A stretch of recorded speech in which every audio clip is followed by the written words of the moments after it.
Yo, how's it going? My name is Kristopher Beavers, and today I'll be talking about the modern-day blaxploitation sci-fi film, Clone Tyrone, directed by Jewel Taylor.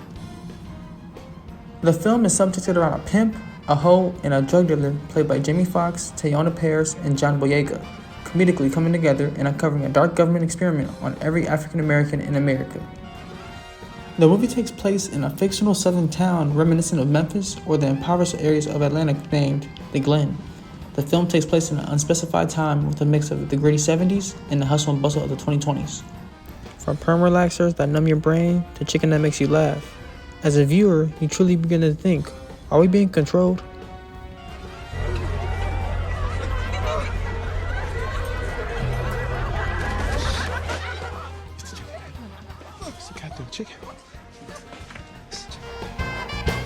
This is Jewel Taylor's directorial debut. Before this, he was mostly known as a screenwriter for movies like Creed 2 and Space Jam: A New Legacy. Clone Tyrone gave him a chance to step into the director's chair, and he really made a bold first impression. This film was released directly on Netflix in July of 2023 with a budget of $45 million. It didn't have a traditional box office release, but it performed great on the streaming service, topping the charts on Netflix for several weeks. The film received widespread praise for its outstanding storytelling and sharp comedy, even earning an impressive 95% score on Rotten Tomatoes. However, a small portion of viewers felt differently.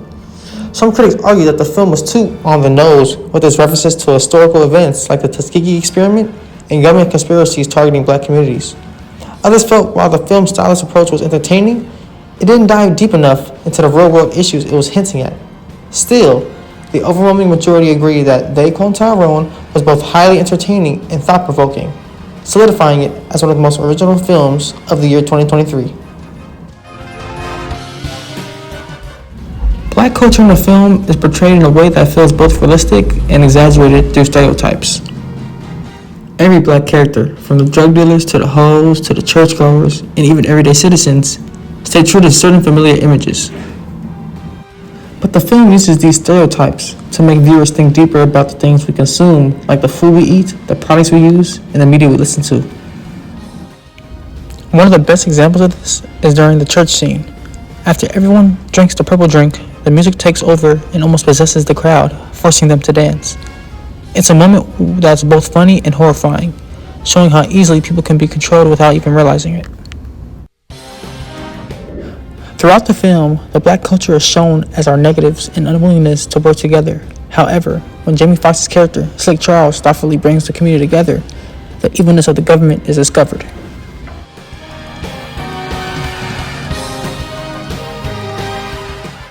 The main reason as to why I chose this movie was because I was looking for a film with a majority black cast that was somewhat a comedy and drama. There has to be a lot of good black media that is just about drugs, money, and hustling.